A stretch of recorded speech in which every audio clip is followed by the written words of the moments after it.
प्रभु जब गैया चराने प्रातः काल निकलते हैं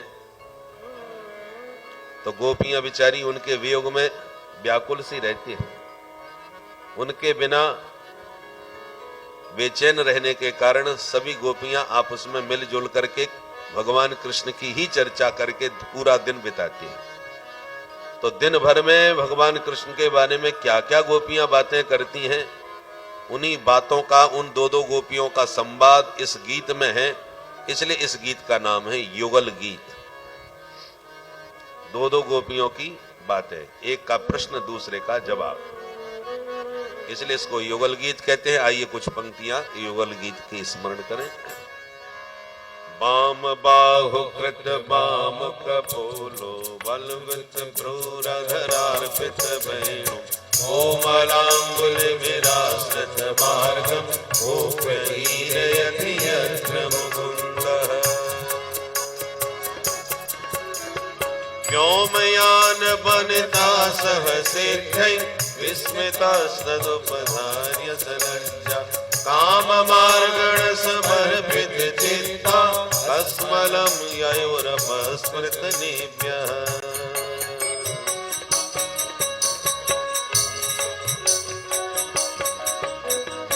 अंत चित्रमबला शृणुतेदं हारहास उर्से स्थिरवेत् छंद सूनरय मात जनाना नर्मदो यरे कूजित वेणु।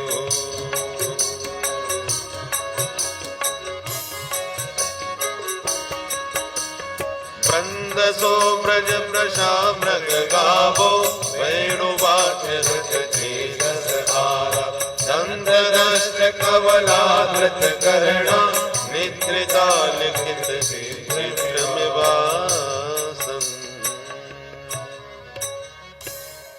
बोल राम कृष्ण देव की जय।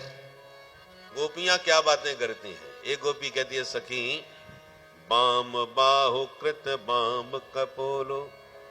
जब हमारे कन्हैया अपने बाएं कंधे की ओर अपना कपोल झुका करके, माने त्रिभंग ललित गति से बाईं तरफ थोड़े तिरछे हो करके, और जब अपने अधरों पर वेणु अर्पित करके उसमें फूंक भरते हैं और अपनी कोमल कोमल उंगलियों के द्वारा उन छिद्रों का स्पर्श करते हुए जो स्वर निकालते हैं, उस समय उनकी कैसी दिव्य शोभा होती है।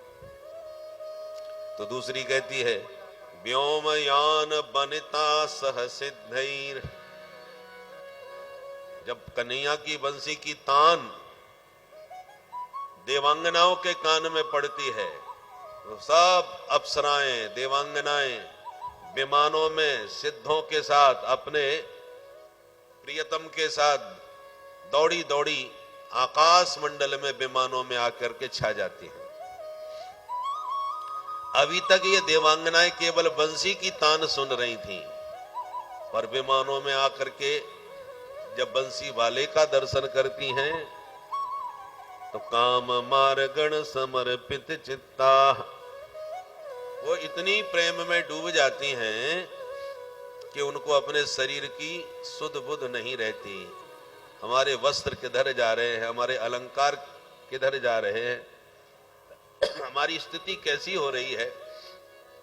गोविंद के रूप सौंदर्य और बंसी की तान पर मोहित हुई देवांगनाएं अपने शरीर की सुध बुध को खो करके जब अपनी हालत देखती हैं तो उन्हें बड़ी लज्जा का अनुभव होता है कि हमारे पति हमारे पास में बैठे हैं और हमारी हालत देखो कैसी हो रही है। कस्मलम ययुः अपस्मृत लिव्यः। एक बोली, सखी कन्हैया के सांवले अंग पर, उनके वक्षस्थल पर जो पीत रेखा है, वो पीत रेखा श्रीवत्स का चिन्ह है। वो कैसा लगता है सखी? एक बोली, हमें तो ऐसा लगता है जैसे नीले नीले मेघ मंडलों में बिजली चमकती है ना, और बिजली चमक करके यदि स्थिर हो जाए, प्राय बिजली तो चमक के गायब हो जाती है, कल्पना करो बादलों में बिजली चमक के फिर स्थिर रह जाए, तो उस समय जो बादलों की शोभा होती है, ऐसे ही हार हास और स्थिर विद्युत, ऐसी कन्हैया सांवले है और पीत रेखा बिजली की तरह उनके वक्षस्थल पर मानो चमक करके स्थिर हो गई हो, ऐसी प्रतीत होती है। एक कहती है सखी, संगीत के प्रेमी लोग संगीत पर दीवाने हो जाए तो आश्चर्य की बात नहीं है, देवांगनाएं तो सब संगीत में निपुण हैं। आश्चर्य तो यह है कि वृंदसो ब्रज ब्रशा मृग गावो वेणुवाद्य हृत चेतस आरात। वृंदावन के जितने भी वृषभ हैं, बैल, मृग हैं, गाय हैं,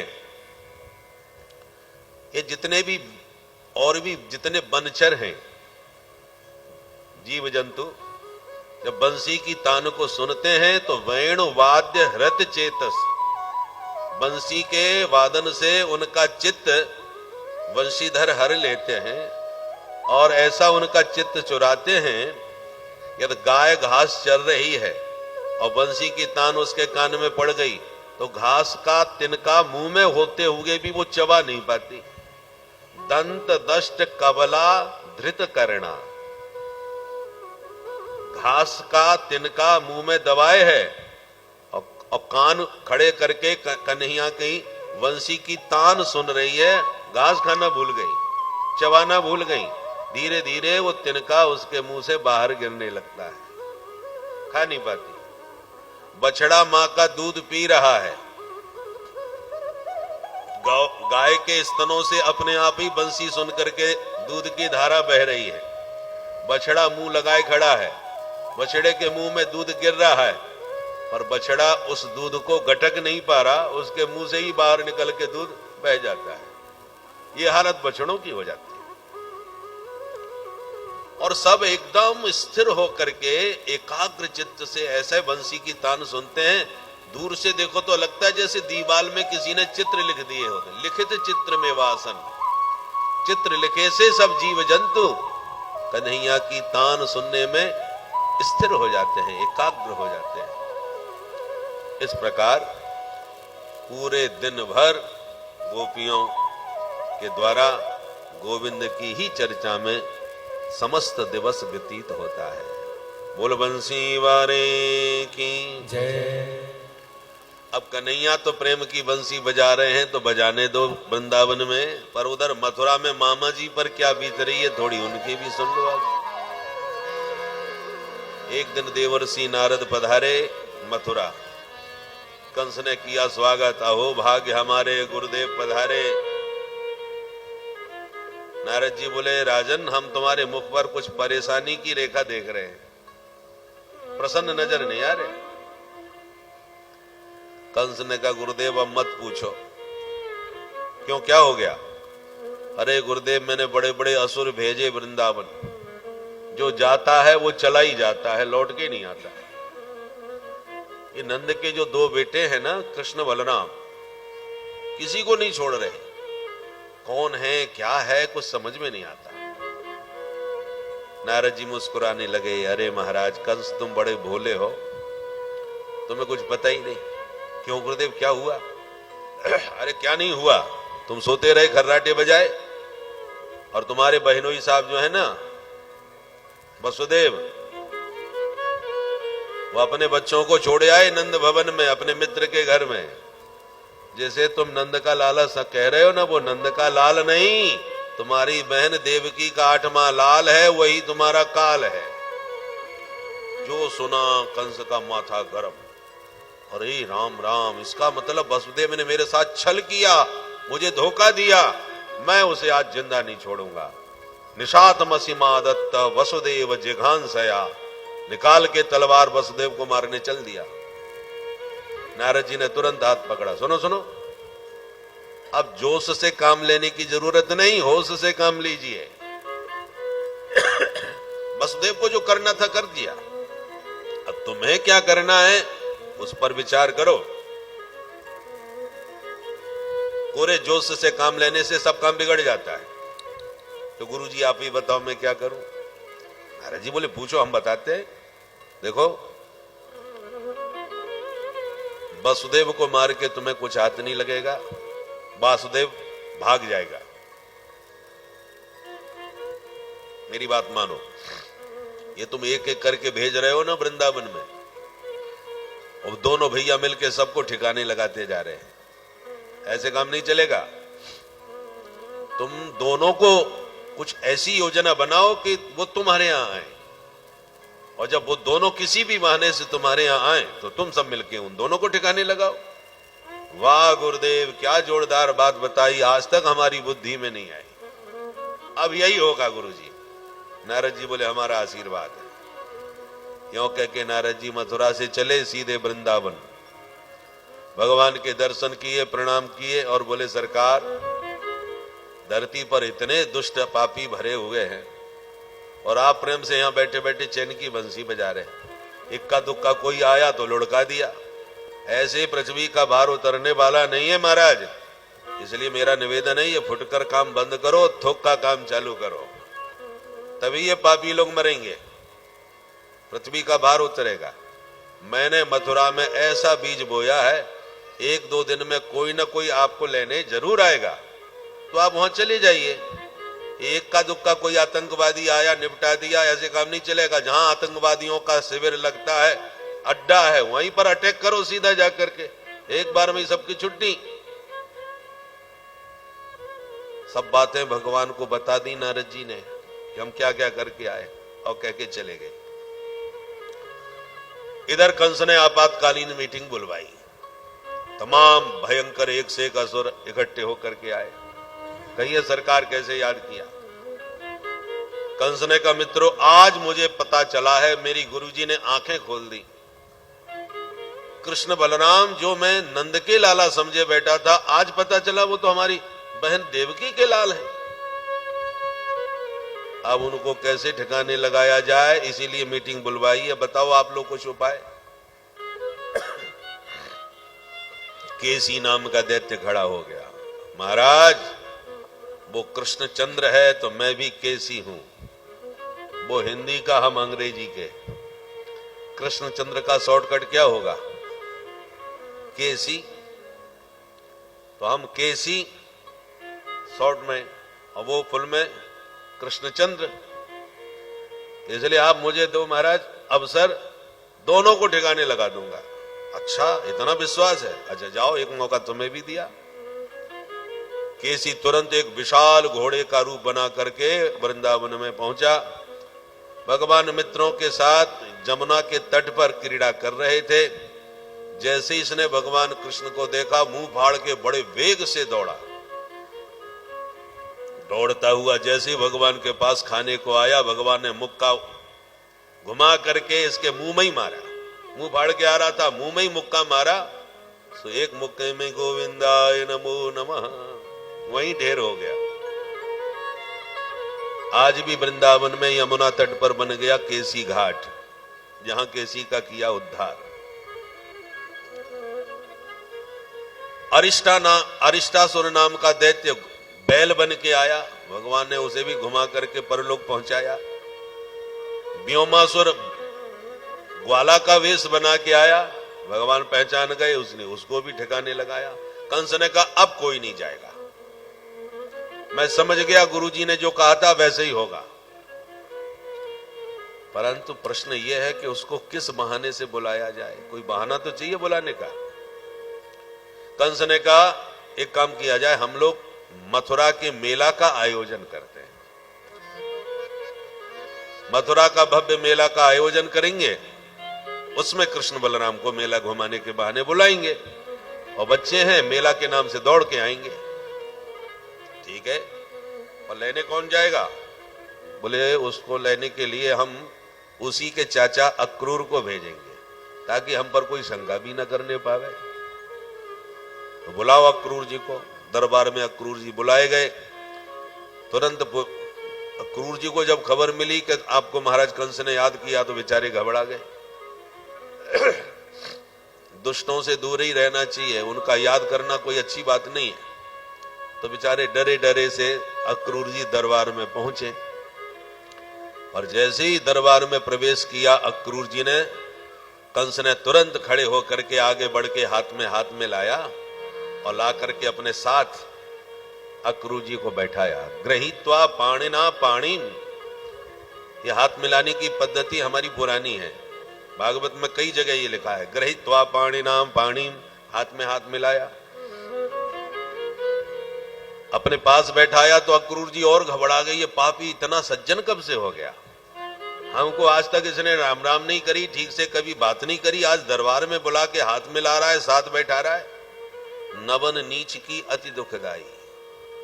दुष्ट व्यक्ति का विनम्र होना भी बहुत खतरनाक होता है। बिल्ली झुक जाए तो समझ लो झपट्टा मारने वाली है। धनुष झुक गया तो मतलब तीर मारने वाला है। सांप झुक गया माने काटने वाला है। इनका झुकना ही खतरनाक होता है। अक्रूर जी ने कहा, दास को कैसे याद किया सरकार? अक्रूर जी ने कहा, मित्र तुम हमें कभी याद करते ही नहीं, आज आपकी बहुत याद आई तो हमने बुलवा लिया। वैसे तो भेंट हो नहीं पा रही। तुमसे क्या छुपाऊं मित्र, मैंने मथुरा का बहुत बड़ा भव्य आयोजन किया है मेला का, और मेला में सबसे ज्यादा आकर्षण का केंद्र होगा मल्ल युद्ध। तुम तो जानते हो मैं बचपन से ही पहलवानी का शौक रखता हूं। कुश्ती में मुझे बहुत आनंद आता है। विश्व चैंपियन सब आएंगे, एक से एक दिग्गज पहलवान धरती से इकट्ठे होंगे और उसमें मल्ल युद्ध का आकर्षण होगा मेला में। मैंने आजकल वैसे कृष्ण बलराम का भी बहुत नाम सुन रखा है, आपने तो सुना ही होगा। मैं चाहता हूं कि आप मेरा रथ लेके जाओ, उन्हें आदर के साथ यहां लेके आओ। उन बच्चे वीर बालक हैं तो जरा उनकी भी कुश्ती देख लेंगे इसी बहाने। अब अक्रूर जी सब समझ गए, इस पापी के पेट में कुछ षड्यंत्र चल रहा है। बात तो समझ गए, पर कंस के सामने क्या बोले। हाथ जोड़ के बोले, महाराज आपने बहुत अच्छा आयोजन किया, पर एक निवेदन करना चाहता हूं। हाँ बोलो। बोले, सरकार मोगेरी लाल के हसीन सपने सब देखते हैं, सपने सपने होते, पूरे कितने होंगे ये तो वक्त बताएगा। ये कटाक्ष कर दिया अक्रूर जी ने कंस के ऊपर कि आप जो मनोरथ कर रहे हो कि ऐसा होगा वैसा होगा, फिर ऐसा करेंगे, क्या होगा ये समय बताएगा। मनोरथान करोत्युच्चै जनो दैव हतानपि युज्यते हर्ष शोकाभ्याम तथाप्याज्ञाम करोमि ते। मैं तो आपकी आज्ञा का पालन करूंगा अक्षर से, पर इतना कह देता हूं, उच्चई मनोरथान करोति, आप बहुत ऊंचे मनोरथ कर रहे हैं। होता क्या है, जब बहुत ऊंची ऊंची स्वप्न हम देख लेते हैं कि ऐसा होगा वैसा होगा, पूरे हो जाएं तो खुश हो जाते हैं, अधूरे रह जाएं तो फिर दुखी होने लगते हैं कि हमने जो सोचा था हो नहीं पाया। इसलिए उतने ही स्वप्न देखना चाहिए जितने हो जाएं। ऐसा व्यंग करके अक्रूर जी चले गए, रात्रि घर विश्राम किया और उसित्वा रथमास्थाय प्रजयऊ नंद गोकुलम। दूसरे दिन सवेरा होते ही ब्रह्म मुहूर्त में नहा धो के पूजा पाठ करके रथ पर आरूढ़ होकर के और चल दिए वृंदावन। और वृंदावन पहुंचते पहुंचते रथेन गोकुलम प्राप्त सूर्यश्चास्त गिरिम नभ। वृंदावन आते आते अक्रूर जी को सूर्यास्त हो गया। अब सवेरे के निकले हैं मथुरा से और वृंदावन में पहुंचे सायंकाल। भाई पैदल भी चलो तो इतना समय नहीं लगने वाला, फिर रथ में बैठ के इतना समय कैसे लग गया? बोले भाई रथ में तो बैठ गए और चल भी पड़े, और रथ के चलते ही अक्रूर जी मन के रथ पर बैठ के पहले ही वृंदावन पहुंच गए, मनोरथ पूर्वक। कल्पना करने लगे बैठे बैठे रथ में, किम मया चरितम भद्रम किम तप्तम परमं तपः किम बाधाप्यर्हते दत्तम यद्रक्षा मध्य केशवम। आज न जाने मैंने कौन सा शुभ कर्म किया है, कौन से जन्म का पुण्य उदय हुआ है जो आज मैं वृंदावन में जाके कृष्ण का दर्शन करूंगा। मुझे तो अपने भाग्य पर इतना बड़ा भरोसा नहीं होता कि क्या सचमुच मुझे कृष्ण मिलेंगे आज। यद द्रक्ष्याम्यद्य केशवम केशवम अद्य अहम द्रक्ष्यामि। जरूर देखूंगा। देखो मुझे शुभ शकुन हो रहे हैं। मृगों का झुंड मेरे दाहिनी तरफ से भागता हुआ निकल गया, ये मुझे शुभ शकुन हुआ। इसका मतलब दर्शन पक्का है। प्रदक्षिणम वै प्रचरन्ति वै मृगा। इस प्रकार से कल्पनाओं में भावनाओं में डूबे हुए अक्रूर जी इतने प्रेम में निमग्न हो गए कि घोड़ा हाँकना ही भूल गए। घोड़े हाँकेंगे तब तो घोड़े चलेंगे, घोड़े शांत खड़े हैं। अक्रूर जी रथ में बैठे बैठे कल्पनाओं में मनोरथ विविध भांत कर रहे हैं। जब होश आता है तब घोड़े फिर हाँकते हैं, 4 कदम घोड़े चले तो फिर मनोरथों में खो जाते हैं। परिणाम यह हुआ कि शाम हो गई। दोनों भैया वन से गैया चरा के लौटे थे और गौशाला में दोनों भाई पात्र लेकर के गैया दोहने के लिए जा रहे थे। अक्रूर जी वृंदावन में जब प्रविष्ट हो गए तो अभी अभी गैया चरा के लौटे हैं कन्हैया, गाय आगे गोविंद पीछे। तो गोविंद के श्री चरण ब्रज रज में स्पष्ट अंकित हो रहे हैं। जैसे ही गोविंद के पग चिन्हों से युक्त ब्रज भूमि दिखाई पड़ी तो रथ से कूद पड़े और ब्रज रज में लोटपोट होने लगे। वाह, ये तो मेरे गोविंद के चरण चिन्ह हैं। प्यारे की हर वस्तु प्यारी लगती है। चरण चिन्ह देख करके प्रेम में डूब गए। जैसे ही आगे बढ़े तो ददर्श कृष्णम रामम च ब्रजे गोदोहनम गतौ। दोनों भैया गैया दोने के लिए जाते दूर से दिखाई पड़े। दौड़ पड़े अक्रूर जी महाराज और तुरंत भगवान के चरणों में लिपट गए।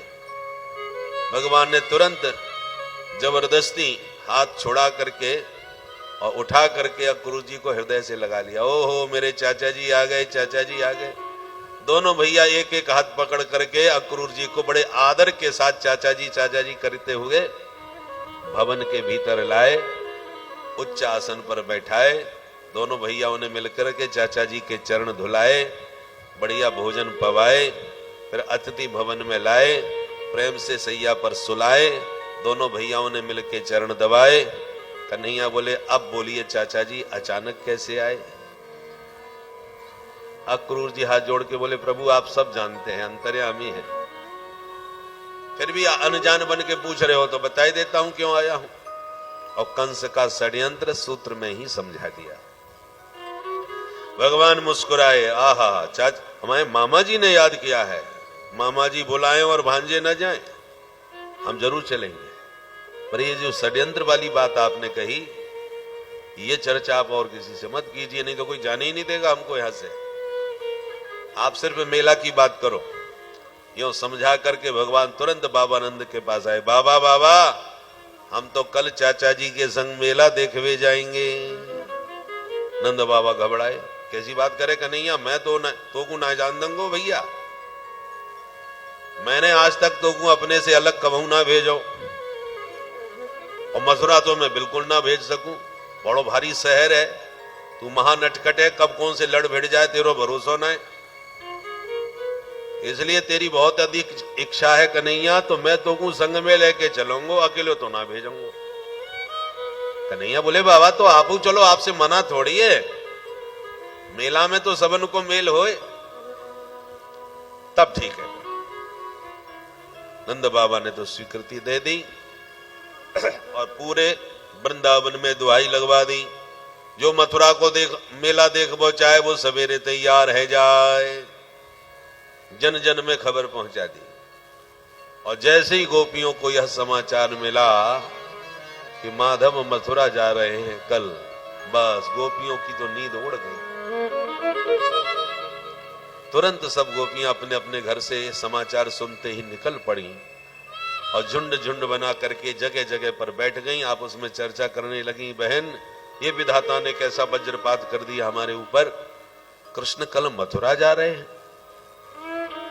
सखी जाते तो प्रतिदिन थे, विदा भी हम करती थी पर गैया चराने के लिए, और उस समय विदा इसलिए कर देती थी क्योंकि शाम होते ही वो लौट करके भी आएंगे घर वृंदावन।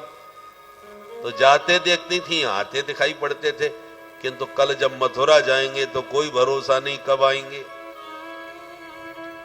एक बोली बहन ये विधाता का जो विधान होगा वही होगा। तो दूसरी बोली ये विधाता भी बड़ा क्रूर है, निर्दयी है, इसमें दया धर्म कुछ है ही नहीं।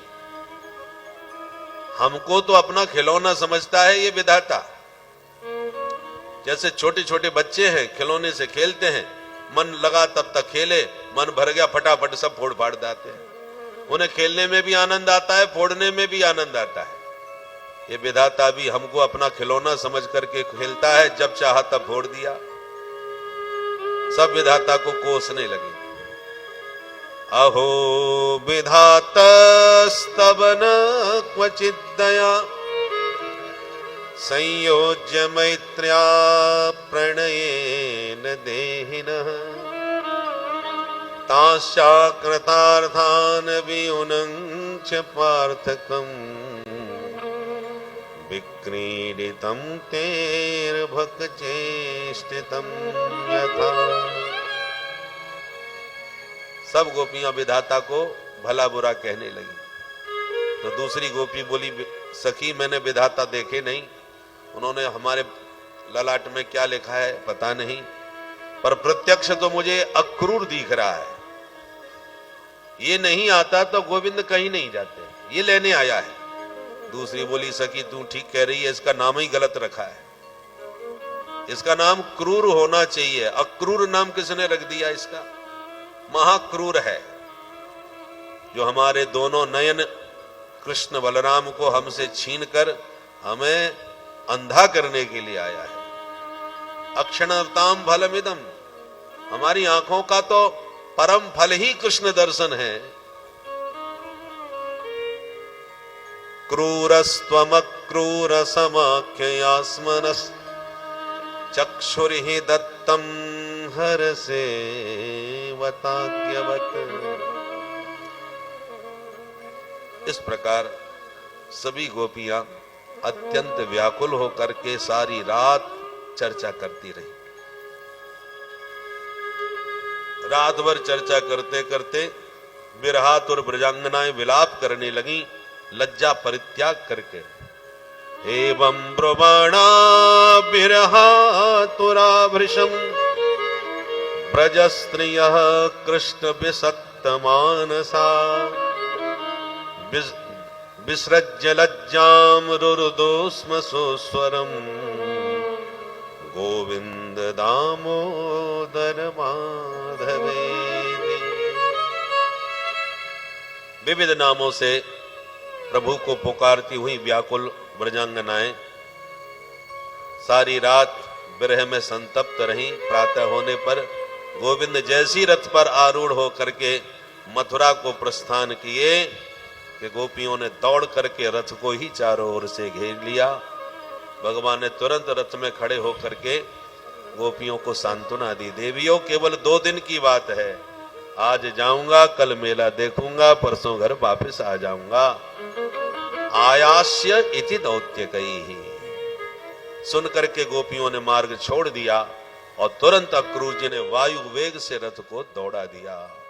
बोल भक्तवत्सल भगवान की जय। गोविंद मेरो है, गोपाल मेरो है, गोविंद मेरो है, गोपाल मेरो है, गोविंद मेरो है, गोपाल मेरो है, गोविंद मेरो है, गोपाल मेरो है। श्री बांके बिहारी नंदलाल मेरो है, श्री बांके बिहारी नंदलाल मेरो है, श्री बांके बिहारी नंदलाल मेरो है, श्री बांके नंदलाल मेरो है। श्री बांके बिहारी नंदलाल मेरो है। श्री बांके बिहारी नंदलाल मेरो है। गोविंद मेरो है, गोपाल मेरो है। गोविंद मेरो है, गोपाल मेरो है। गोविंद मेरो है, गोपाल मेरो है। गोविंद मेरो है, गोपाल मेरो है। नंदलाल मेरो है, गोपाल मेरो है। नंदलाल मेरो है। नंदलाल मेरो है। बोल भक्त वत्सल भगवान की जय पूज्य श्री स्वामी जी महाराज की जय। रथेन पायु वेगेन कालिंदी मघनासनी। ब्रज गोपियों को समझाया और वायु वेग से रथ को अक्रूर जी ने रथ दौड़ाया। जब तक रथ की धूल उड़ती रही तब तक गोपियां निर्निमेष नयनों से उधर निहारती रहीं। यावत आलक्ष्यते केतुर यावद रेणु रथस्य च। जब तक ध्वजा दिखती रही तब तक देखती रही, अब ध्वजा दिखनी बंद हो गई रथ की। और यावत रेणु रथस्य च, धूल उड़ रही है तो उसी को देख रही। गोपियों की यह स्थिति देख करके अक्रूर जी मन ही मन व्यथित हो गए। ये गोपियां गोविंद से कितना प्रेम करती हैं। इन गोपियों के प्रेम धन को मैं छीन करके ले जा रहा हूं और उस पापी कंस के पास ले जा रहा हूं जिसके हृदय में दया नाम की चीज नहीं। वो दुष्ट न जाने क्या षड्यंत्र रचाएगा, कैसा व्यवहार इनसे करेगा। यह सोच सोच के अक्रूर जी मन ही मन थोड़े से उद्विग्न थे कि निर्मल यमुना का तट दिखाई पड़ा। तो बोले प्रभु आप आज्ञा दो तो एक डुबकी मैं भी लगा लूं इसमें। भगवान बोले अवश्य। बोले आप चाहो तो आप भी एक डुबकी लगा लो। भगवान बोले ना बाबा, हमारे बाबा ने मना कर रखी है, जमुना में चाजम नहीं नहाना चाहिए। जो घाट परिचित हो वहीं डुबकी लगाओ, जमुना जी बहुत गहरी है। इतनी भोली बालकों जैसी बातें करी कि अक्रूर जी के हृदय में वात्सल्य उमड़ने लगा। कितने प्यारे भोले भाले बच्चे हैं और मैं उस पापी कंस के पार इनको लेके जा रहा हूं। भगवान जाने ये क्या करेंगे। संबंध में चाचा जी लगते हैं, इसलिए वात्सल्य भाव है भगवान कृष्ण के प्रति। और भगवान का स्वभाव है जो जिस भाव से देखता है भगवान उसके सामने वैसे ही हो जाते हैं। तो ऐसे बच्चों जैसा व्यवहार किया कि अक्रूर जी का वात्सल्य और पुष्ट हो गया। सोचते विचारते रथ से उतर के जमुना जी में जाके जैसी डुबकी मारी तो दोनों भैया जमुना जी के भीतर बैठे नजर आए। अक्रूर जी घबराए, अरे अभी कह रहे थे कि हम जमुना जी में ऐसे चायजा नहीं नहाते, ये भीतर कैसे घुसे आए। अरे इतनी जल्दी मुझसे पहले ये आ कैसे गई जमुना जी के भीतर। उनको देखकर तुरंत उछल के रथ की तरफ देखा तो दोनों भैया रथ में बैठे आपस में बातें कर रहे हैं। अब अक्रूर जी का माथा फिर खराब। जब ये यहां बैठ के बातें कर रहे तो जमुना जी में कौन दिखा हमको। फिर दोबारा डुबकी मारी तो भगवान ने तुरंत चतुर्भुज रूप अपना दिव्य प्रकट कर दिया। वो लक्ष्मी नारायण भगवान की। देखते देखते दाऊ दादा एकदम शेष की सैया बन गए और सनकादिक ऋषि प्रकट हो गए, अनेक देवता प्रकट हो गए, तो विविध छंदों से भगवान की स्तुति करने लगे। जो यह दिव्य झांकी देखी अक्रूर जी समझ गए, अरे राम राम, ये तो मैं भूल ही गया कि ये तो साक्षात पूर्ण ब्रह्म परमात्मा है जो बालक बन के बाल लीला कर रहे हैं। तो अक्रूर जी ने साष्टांग प्रणाम किया। तो पूरे एक अध्याय में भगवान की बहुत प्यारी स्तुति गाई। नतोस्मि हम त्वाखिल हेतु हेतुं नारायणं पुरुषमाद्यमव्ययम् यन्नाभिजातादरविन्द कोशात् ब्रह्मा विरासी यते लोकः ब्रह्मा विरासीत यत एष लोकः नतोस्मि हम। हे प्रभु, आपके चरणों में नमस्कार है। त्वाम अखिल हेतु हेतुम, आप समस्त जगत के कारणों के भी मूलभूत कारण हैं। यन्नाभिजातात अरविंद कोशात, आपके नाभि से ही वह दिव्य कमल कोश प्रकट हुआ, जिस कमल के द्वारा ब्रह्मा विरासीत यत एष लोकः, उसी कमल कोश से ब्रह्मा जी ने प्रकट होकर के इस समस्त संसार का सृजन किया। ऐसे हे आदि पुरुष नारायण, आपके चरणों में प्रणाम। आप ही विविध अवतार लेके पृथ्वी का भार उतारने पधारते हो। आप ही राम जी बन करके रावण का अंत करने आए थे। नमस्ते रघुवर्याय रावणांत कराय च, सभी अवतारों का स्मरण किया है अक्रूर जी ने। और जब स्तुति करके यमुना से बाहर निकले तो रथ में आके भगवान को घूर के देखने लगे, ये वही है। भगवान मुस्कुरा के बोले, चाचा जी ऐसे काय क्यों देख रहे हो? नहावे में बड़ी देर लगा दी आपने, एक डुबकी मारवे गए थे, पता है कितनों समय है गए। अक्रूर जी बोले, अब ज्यादा बातें न करो, आपने तो विलंब करवाया है। और कह रहे हो विलंब कैसे हो गया? पर अब मैं अच्छी तरह आपको समझ गया कि आप कौन हैं। पहले मैं थोड़ा परेशान था, परंतु अब आपका वास्तविक स्वरूप मेरी समझ में आ गया। पहले मेरा एक निवेदन सुन लो सरकार, आपको मेरे घर जरूर चलना पड़ेगा। भगवान हंस के बोले, जरूर चलेंगे, पर पहले मामा जी से मिलेंगे, उसके बाद आपके घर चलेंगे।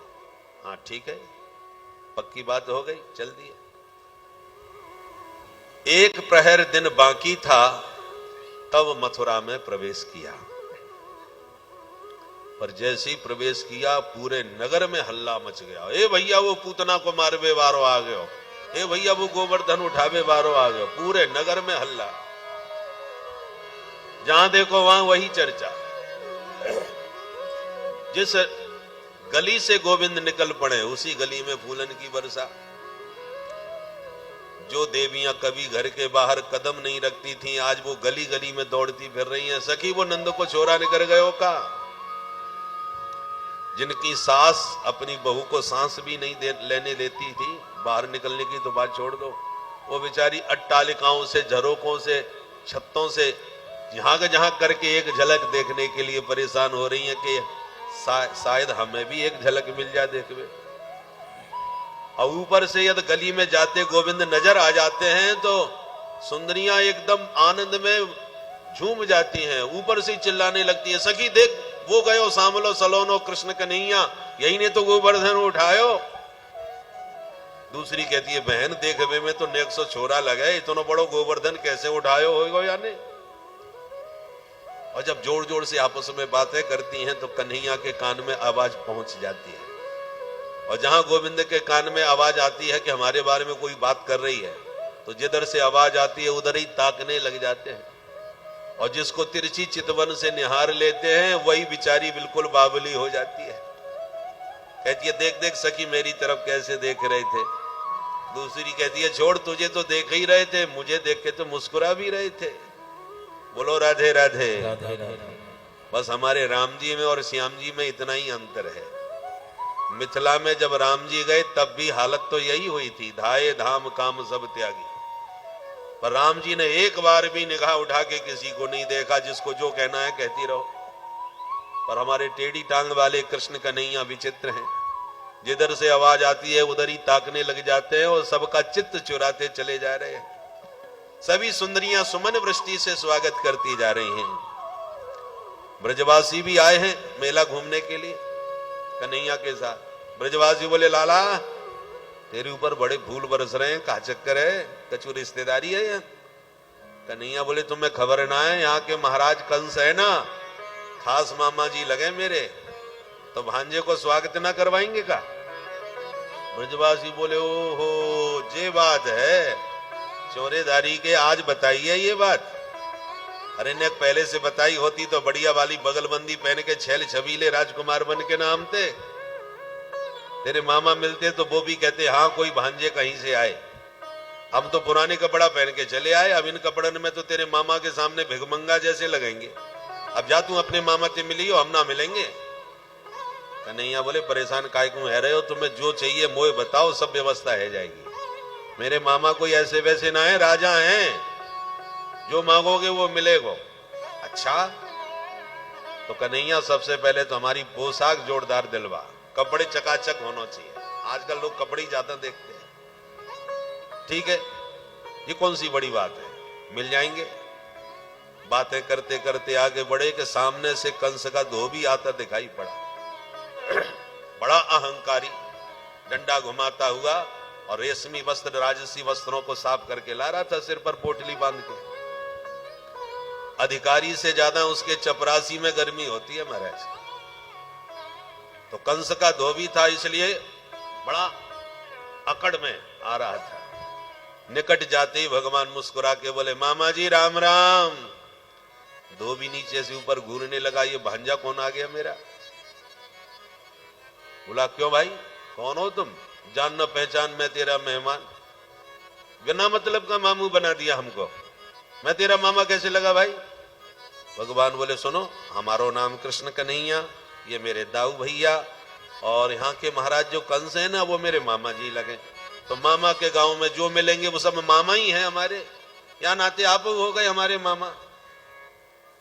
ओहो, धोबी बोला अब मैं समझा, मैंने भी तेरा नाम बहुत सुन रखा है। चल तेरे मामा तैयार बैठे हैं तेरे स्वागत के लिए, जाओ जाके मिलो अपने मामा से। भगवान बोले हम उन्हीं से मिलवे जा रहे हैं, पर जल्दी जल्दी में हमने अच्छे कपड़े नहीं पहन पाए। अब मामा जी तुम्हारी पोटनी में बहुत जोरदार अच्छे अच्छे कपड़े दिख रहे, ने दो चार जोड़ी आमे ते निकालो, बढ़िया कपड़े पहन करके फिर मिलेंगे हम मामा जी ते। सोई धोबी एकदम लाल पीला हो गया। ईदृशा नहीं वाशांसी नित्यम गिरी बने चरा, जंगली कहीं के गमार ग्वारिया गैया चराने वाला। महाराज के ये राजसी वस्त्र हैं, इन्हें तू पहनेगा, तेरा इतना दुस्साहस। अपशब्दों का प्रयोग कर दिया। भगवान ने घुमा करके कान के नीचे एक थप्पड़ मारा तो रजकस्य कराग्रेण सिरह कायाद अपातयत। एक थप्पड़ में ही उस धोबी की गर्दन दूर कट के नीचे गिरी। आसपास के धोबी देख करके तो थर थर कांप गए, हे भगवान, या छोरा के तो हाथ में ही तलवार फिट है। थप्पड़ मारा, गर्दन अलग, कायात अपातयत, काया से सिर ही अलग। तब तो धोबी सब तो पोटली पटक पटक के भाग खड़े हुए। भगवान बोले ब्रजवासियों अब छांट लो अपने मन पसंद के कपड़ा, फिर मत बोलियो कि मामा जी की यहां पोशाक न मिली। अब खोल खोल के ब्रजवासी निकालने लगे कपड़े, जाकू जो समझ में आया उसको पहन लियो। अब कहां बेचारे छोटे छोटे ब्रजवासी ग्वालस और कहां राजसी वस्त्र कंस के, कहां फिट बैठते महाराज। खुशी के मारे चमचमाते कपड़े पहन तो लिए, और पहन के जब चलने लगे तो पूरी सड़क साफ होने लगी। ब्रजवासी मुंह लटका के बोले कन्हैया भाई, इन कपड़न में तो और बुरे भिखारी लग रहे, मांगे भाई कपड़ा अलग दिख रहे, देख तो कहां तक लटक रहे। भगवान बोले अब ज्यादा ढीले हैं तो नेक्स्ट संभल के चलो, आगे चल के कुछ व्यवस्था देखेंगे। सो बेचारे चलते जा रहे हैं, अपने अपने कपड़े पकड़े, ऐसे चल रहे हैं जैसे हैंगर से कपड़े लटका दिए हों, इतने ढीले कपड़े। तो अपने संभाल करके कपड़े चल रहे हैं कि दूर खड़े एक दर्जी ने यह दृश्य देखा तो दौड़ता हुआ आया, हाथ जोड़ के बोला सरकार आप आज्ञा दो तो ये कपड़े मैं ठीक कर दूं। भगवान बोले तेरो राम भलो करे भाई, जरूर करो। दर्जी ने तुरंत सबका नाप लिया, फटाफट व्यवस्थित सिल करके पहना दिए, सुव्यवस्थित कपड़े पहना दिए दर्जी ने। ब्रजवासी खुश हो गए, कन्हैया अब तो पूरे मेला में राजकुमार हम ही दिखेंगे। आनंद आ गया भाई। भगवान दर्जी से बोले दर्जी भैया तेने हमारे ब्रजवासी खुश कर दिए, बोल तो को का इनाम चाहिए तू मांग। दर्जी ने मन में सोचा धोबी को जो इनाम मिली वो तो हमने देख ली, हमको क्या मिलेगा पता नहीं। हाथ जोड़ के बोला सरकार आप मेरी सेवा से खुश हो गए तो मुझे सब कुछ मिल गया, अब मुझे कुछ नहीं चाहिए, आपकी बस कृपा दृष्टि मेरे ऊपर बनी रहे। भगवान हंस करके बोले जाओ, हमारा आशीर्वाद है, तुम खूब फलोगे फूलोगे। सो आजकल आप देख ही रहे हो महाराज, भगवान का आशीर्वाद दर्जियों को कितना फल फूल रहा है। जितने को कपड़ा उससे ज्यादा महंगी सिलाई है गई, माला माल है गए दर्जी महाराज। भगवान का आशीर्वाद पूरा फल गया इनको। 4 कदम और आगे बढ़े, भगवान बोले ब्रजवासी अब कोई कमी तो ना है। ब्रजवासी बोले लाला पोशाक तो तेने बहुत जोरदार पहनवा दी, ने कसर है। कहा, बोले गले में ने फूलन की माला और गिरवाए दे, सोई माला माल है जाएगी। ब्रजवासी माला के बहुत शौकीन हुए। भगवान बोले चलो माला पहनवाएं। ततः सुदामनो भवनम मालाकारस्य जगमतु। एक सुदामा नाम का माली मथुरा में रहता था, भगवान का बड़ा ही भक्त था और प्रतिदिन भगवान के नाम की माला बना करके रखता था, जब प्रभु आएंगे तब मैं पहनाऊंगा। भगवान अंतर्यामी इसके भाव को जानते थे, इसलिए इसके घर में ही पहुंच गए। जो माधव को माली ने देखा, अरे प्रसन्नता के मारे नाचने लगा। ठाकुर जी घर में आ गए, सारी मालाएं उठा लाया, सबसे सुंदर माला ठाकुर जी को पहनाई और जितने परकर साथ में थे सबको माला पहना दी और प्रसन्नता में खुशी के मारे नाचने लग गया। भगवान ने उसे पराभक्ति का आशीर्वाद प्रदान किया और आगे प्रस्थान किया। ब्रजवासियों अब तो कोई कमी ना है। ब्रजवासी बोले पोशाक भी जोरदार मिल गई, माला भी मोटी सी गले में गिर गई, बस थोड़ी सी कमी और रह गई। अब क्या कमी है? बोले कन्हैया ब्रजवासियों को सूनो माथो अच्छो ना लगे, नहीं माथे पे थापक थुआ चंदन और पुतवाए दे, सोई चकाचक आनंद आ जाएगा। भगवान बोले ठीक है। 4 कदम और आगे बढ़े तो 3 जगह से टेढ़ी मेढ़ी एक कुबड़ी हाथ में चंदन लिए जा रही थी। दूर से देखते ही भगवान ने आवाज लगाई, अरे सुंदरी जी। कुब्जा ने जिंदगी में पहली बार यह संबोधन सुना। जब भी घर से निकलती थी कुबड़ी कुबड़ी कह के लोग बुलाते थे, ये आज सुंदरी कहवे वारो कौन आ गए भाई। मुड़ करके जैसे ही देखा, भगवान का दिव्य रूप देखते ही दौड़ी दौड़ी चली आई। महाराज आपने बुलाई? भगवान बोले हां सुंदरी, हमने ही आवाज लगाई। कुब्जा बोली महाराज मैं तो धन्य है गई, आपने कैसे याद कियो? भगवान बोले पहले ये बताओ आपको परिचय का है। कुब्जा ने बड़ी ही प्रसन्नता से परिचय दिया। दास्यास्मि हम सुंदर कंस सम्मता, त्रिवक्र नामायनुलेप कर्मणि, मदभाविदं भोजपते रति प्रियम, बिना युवां कोन्यतमस्तदर्हति। हाथ जोड़ के बोली महाराज मैं सैरंद्री हूं, कंस की दासी। इस पूरी मथुरा नगरी में मैं जितना सुंदर चंदन घिसती हूं उतना कोई किसी के पास नहीं मिलेगा। इसलिए महाराज भोजपति कंस ने चंदन की सेवा मुझे दी है। मैं उनके दरबार में नित्य चंदन लेके जाती हूं। वहीं जा रही थी सरकार। भगवान बोले सुंदरी, वो महाराज कंस है ना, सगे मामा जी लगे हमारे, तो मामा जी को तो आप चंदन नित्य ही लगाती रहो, आज जरा हमको भी लगा दो ये चंदन। कुब्जा बोली सरकार आपने तो मेरे मन की बात कह दी, मेरा चंदन आप लगाओ तो मैं तो धन्य हो जाऊंगी महाराज, आप कहो तो अपने हाथ से लगा दूं। भगवान बोले हाँ अवश्य लगाओ। तब तो कुब्जा भगवान के निकट आई और बड़े अनुराग से माधव के माथे पर चंदनानुलेपन करने लगी। ब्रजवासी भी साथ में थे। हाँ देवी जी ने कितमाऊं, थोड़ा हमें भी लगाओ। तो ब्रजवासियों ने, सब ब्रजवासियों के माथे पर चंदन लेप दिया। कुब्जा ने पूरा कटोरा ही साफ कर दिया। ब्रजवासी थोड़ा बहुत चंदन ना लगे।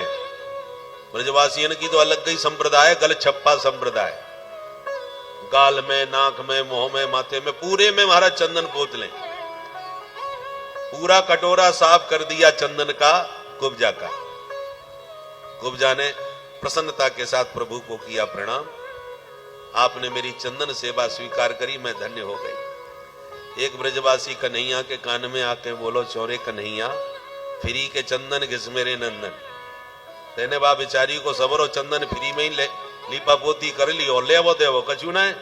अरे बाने कितनी मेहनत से बेचारी ने चंदन घिसो होएगो, महाराज देती तो पुरस्कार मिलतो, तेने फ्री में ही पूरा चंदन पोत लियो, कछु पुरस्कार दे। कन्हैया बोले तो मेरे पास देवे के ताई तो कछु है ना, मैं कहा दूं। तुरंत कुब्जा के पास आए और उसके पैर के अंगूठे को अपने श्री चरण के अंगूठे से दबा लिया और उसकी ठोड़ी के नीचे एक हाथ उसकी ठोड़ी के नीचे लगा लिया, दूसरा हाथ उसकी कमर में डाल लिया। दाऊ जी ने तो शर्म के मारे मुंह घुमा लिया, धीरे से बोले लाला ध्यान रखियो ये अपनो वृंदावन ना है, मामा के घर आए। कन्हैया मुस्कुराए, दाऊ दादा मुझे सब ध्यान है, चिंता मत करो, कोई गड़बड़ ना होगी। अब मधुमंगल श्री दामा सखा सब आंखें फाड़ के देखें, ओरे कन्हैया ये तू का करे भैया, पर कछु है जाए लाला तेरी जोड़ी बहुत प्यारी लग रही है, तू भी हमेशा 3 जगह से टेढ़ो ही खड़ो रहे हमेशा, और ये भी 3 जगह से टेढ़ी, तो टेढ़ा टेढ़ी की बढ़िया बन गई जोड़ी। हंसने लगे सब सखा। और जब तक काऊ की कछु समझ में आवे कि ये कन्हैया करे कहा, तब तक कन्हैया ने एक झटका मार दियो। मुकुंद संस्पर्शनात् सद्यो बभूव प्रमदोत्तमा। जैसे ही झटका मारा कन्हैया ने, उसके जो कुबड़े निकले थे 3 वो सब गायब हो गए, एकदम छैल छबीली छोरी बन के छमछम नाचने लग गई। बोल कृष्ण कन्हैया लाल की जय। परम सुंदरी बन गई कुब्जा। देखने वाले दंग रह गए। आप उसमें अब तो एक ही चर्चा, भैया ये छोरा तो गजब कोई जादूगर है, जन्म की टेढ़ी एक झटका में सीधी कर दी। कोई एक्यूप्रेशर का झटका मार दिया होगा, सब देह दोष दूर कर दिए। कुब्जा ने तुरंत पीताम्बर पकड़ के कहा, प्रभु ये दिव्य सौंदर्य आपका दिया हुआ है, आप इसके मालिक हैं, मेरे घर पधारे। भगवान बोले देवी आएंगे, परंतु पहले मामा जी से मिले आए, फिर आते हैं। आश्वासन दे के आगे बढ़े।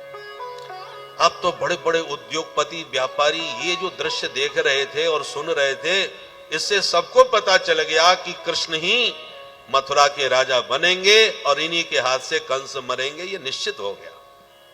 प्रभाव दिखाई पड़ रहा है, अभी तक सुन रहे थे, अब प्रत्यक्ष देख भी रहे हैं। तब तो बड़े बड़े उद्योगपति व्यापारी वणिक पद पर आते हुए भगवान को कोई लौंग इलायची खिला रहा है, कोई तांबुल खिला रहा है, कोई अपना परिचय दे करके जान पहचान निकाल रहा है। व्यापारियों का यही धर्म होता है, जिसके लक्षण सत्ता में जाते नजर आवे उसी से पहले ही से राम राम करके अपने जान पहचान बढ़िया बना लेना चाहिए। तो वणिक पथ पर व्यापारियों ने जोरदार स्वागत किया भगवान श्री कृष्ण का। परंतु जैसे ही कंस के विशाल सभागार में प्रभु ने प्रवेश किया, तो सभा का निरीक्षण कर रहे थे चारों तरफ। अचानक प्रभु की दृष्टि एक विशाल धनुष पर पड़ी। ये धनुष भगवान परशुराम जी ने कंस को दिया था और देते समय सावधान भी कर दिया था कि संसार की कोई शक्ति इस धनुष को तोड़ नहीं सकती, और जो इस धनुष को तोड़ेगा वो कंस तेरे को नहीं छोड़ेगा, ये पहचान है। अब इसलिए इस धनुष को अपने पास संभाल करके रखना।